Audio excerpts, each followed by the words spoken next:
নমস্কার দর্শক বন্ধু, আমি কবিতা, হানি কিচেন বাই কবিতাতে আপনাদের সকলকে স্বাগত জানাই। আমি এখন করব ফ্রুট কাস্টার্ড। আশা করি আপনাদের ভালো লাগবে।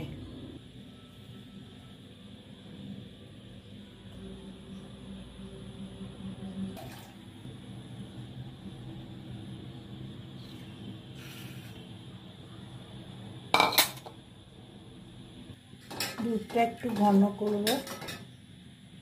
দুধটা সামান্য ঘন হয়েছে, এখন চিনি দিয়ে দেবো। পুরো চিনিটাই দিয়ে দিলাম 50। এখন এখান থেকে কিছুটা দুধ নিয়ে কাস্টার্ডের মধ্যে দিয়ে কাস্টার্ডটা গুলতে হবে।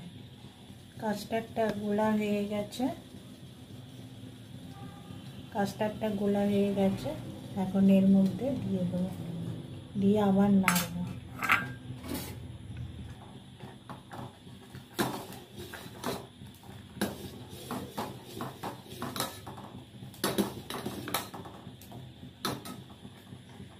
কাস্টার্ডটা ঘন হয়ে গেছে, এখন এটাকে নামিয়ে ঠান্ডা করবো, তারপরে ফলগুলো দেবো। আস্তে আস্তে সব ফলগুলো এর মধ্যে দেবো। আম দিয়েছি, কলা দিয়েছি, কিশমিশ দিয়েছি,